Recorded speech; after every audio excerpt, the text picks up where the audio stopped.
Shalom, shalom. C'est votre frère béni de Dieu. Ce soir, je voulais parler de la foi. Je parle de la foi la foi physique, de la vie physique, de la vie où tu es en train de passer de vie difficile, de moments tellement trop compliqués dans la vie. Que tu sois païen, que tu sois chrétien, mais ce message, je pense que toi, tu seras béni. Amen. Alléluia. La Bible dit, une fois, les enfants d'Israël, ils étaient dans le désert. Ils ont passé de moments tellement trop difficiles, de moments où tout le monde se graissait même dedans. Le pain était difficile ou l'eau était difficile. Mais il y a eu un moment où ces enfants se révoltaient pour dire que Dieu n'existe pas. Dieu n'existe pas. Chacun avait besoin même de ne plus prier, de rester seulement à la maison. Mais écoutons mon frère, ma soeur. Vous savez, dans la vie, ça arrive. Ça arrive dans la vie où tu manques même le pain. Mais tu es belle, tu es beau. Ça arrive dans la vie où tu es un entrepreneur, les affaires ne marchent pas. Tu peux être commerçant, mais tu vois que c'est comme si tu as financé ton argent, mais les choses n'avancent pas.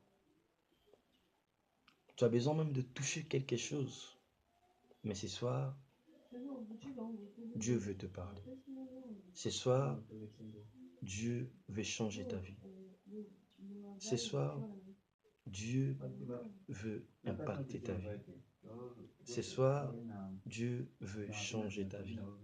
Mais ne te décourage pas dans la vie.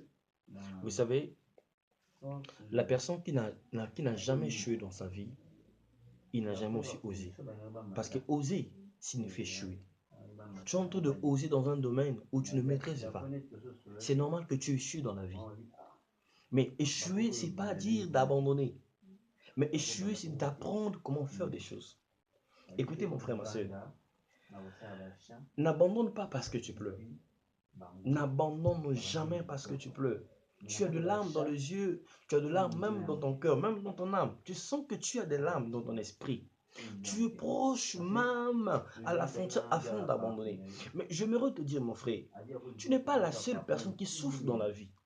Il y a des gens qui souffrent plus que toi. La Bible dit dans Jean 5, verset 1, il y avait un homme qui était autour de la piscine de Bethesda. Cet homme a fait 38 ans dans la piscine. Cet homme souffrait cruellement. Cet homme passait de moments difficiles dans la vie. Il n'avait personne qui pouvait même l'aider.